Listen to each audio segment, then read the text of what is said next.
Welcome to Las Vegas for the Pennzoil 400s, the gambling city, getting ready for a great race today. 35 of NASCAR's best line up on the grid looking to call themselves a Las Vegas winner. Let's take a look at some of our drivers to watch for, and we start from the pole. Kyle Busch, he's the highest driver in points who has yet to win this season. It's been close the last couple of races, just can't get the job done. Kevin Harvick, definitely one of the ones to watch. 2 wins on the year. He starts 12th, but don't be surprised if he's up at the front late in the race. And Chase Elliott with his 5th career second place finish last week. It's good trackside for the command. Songwriters and rock and roll halls of fame, an American legend, John Fogerty. Rock and roll! Drivers, start your engine! And the cars roll off pit road, and we'll take a look at your Pennzoil 400 starting lineup.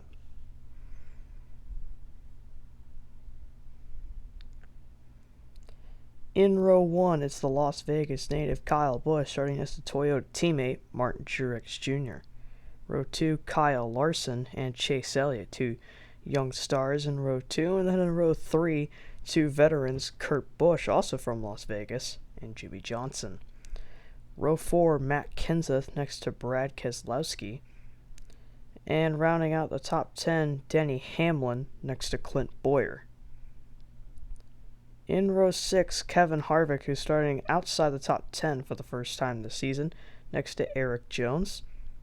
And in row 7, Joey Logano, who's also starting further back, next to Austin Dillon. Row 8, Ryan Blaney and Ryan Newman. And then in row 9, Jamie McMurray next to Casey Kane. Both have been having solid seasons.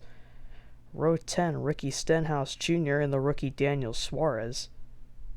And then in row 11, Dale Earnhardt Jr., who announced he would retire after this season, next to David Reagan. Row 12, the Dinger, next to his teammate Chris Buescher. And then in row 13, Danica Patrick next to Michael McDowell. Row 14, Paul Menard and Trevor Bayne. Bayne has not been having a very good season. And then in row 15, poor qualifying effort for Eric Almirola and Ty Dillon, who has to go to the rear due to unapproved adjustments. Row 16, Landon Castle and Matt DiBenedetto. And then row 17, Corey LaJoie next to his teammate Greg Gaulding.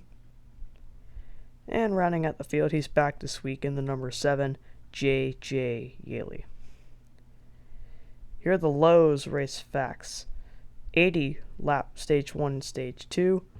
And then stage 3 is 107 laps. And last year's winner, Brad Keselowski. Green flag in the air, or racing in Las Vegas.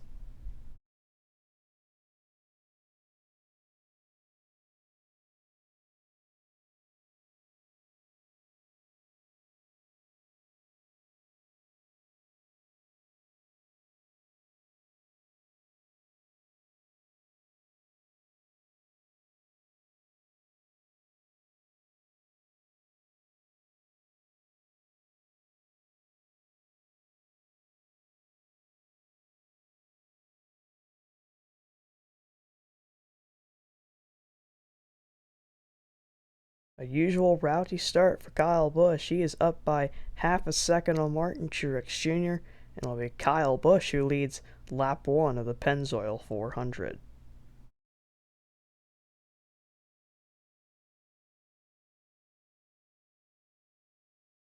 Busch trying to get around Menard. One car in the fence. Blown tire for Danica Patrick, and that will bring out the caution late in stage 1.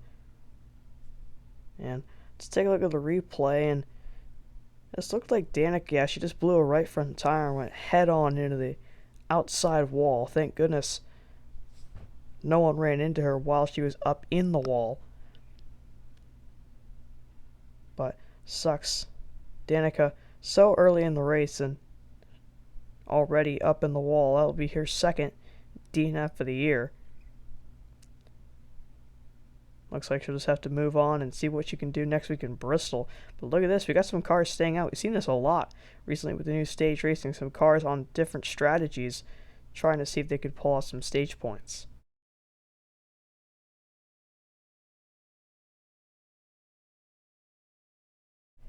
Elliott looking for second on Eric Jones, with the lead is 1.6 seconds. Back to Eric Jones, and Kyle Busch will come off a turn 4, and he will easily take his second stage win of the year. But it turns out the strategy paid off for guys like Eric Jones and Clint Bowyer. See some other top 10 drivers like Brad Keselowski.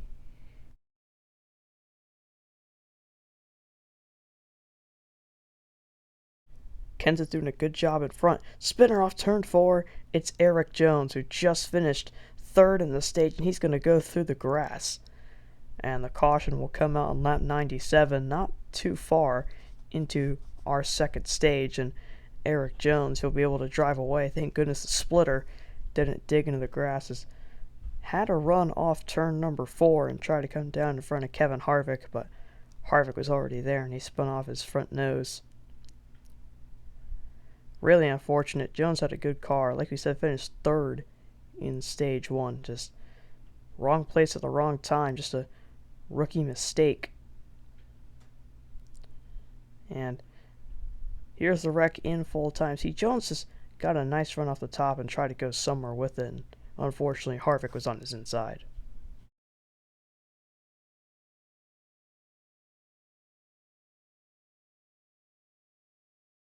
And to the line for stage 2. Kyle Busch going to take it 3 wide with him and AJ Allmendinger on his outside, but he's going to win stage 2. See Larson, Keselowski, Elliott, Denny Hamlin sneaking up into the top 5 before the end of the stage. 3 on the back straightaway would bring out the caution with 64 laps to go.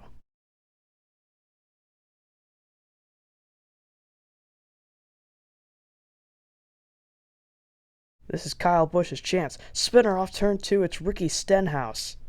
And the caution is out, and that might have just saved Brad Keselowski from losing the lead. But Stenhouse looks like he'll be able to continue. Here's what happened to him. The back end has stepped around in turn 2, and a bit of a trouble spot all this weekend. We saw some issues in practice as well. But luckily Stenhouse was able to keep it away from the inside one. Will be able to continue.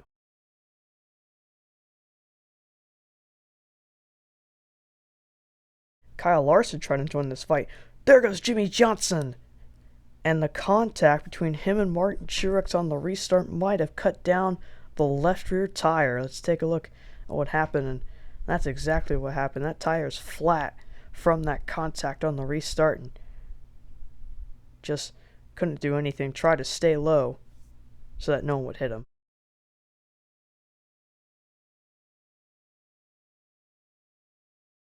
One to go. Can Denny Hamlin pull off the upset?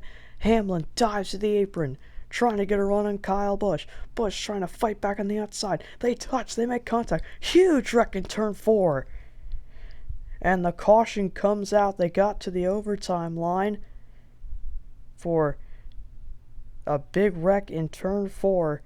Look at this, a 5-car wreck. Just Allmendinger got loose and got into Kane and Stenhouse, and a big hit for Casey Kane, McMurray, and then Chris Buescher spun.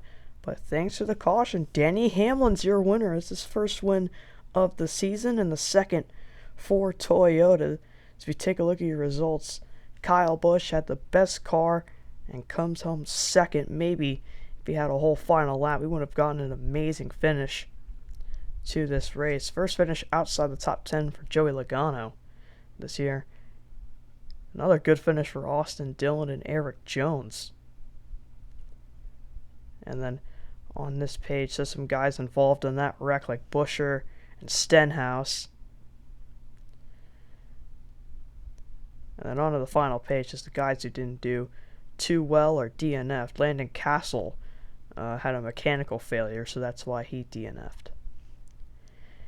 Here are the points. Thanks to Denny Hamlin's win, he's locked in to the playoffs. Kyle Busch with a huge margin over the bubble, and that's a 6-point difference between Casey Kane and Ryan Newman for that last cutoff spot. Eric Jones starting to join the picture on breaking into that top 16. Our next race will be the Food City 500 in Bristol. Can't wait for that race. Hope you enjoy this presentation of the NASCAR Verizon Cup Series.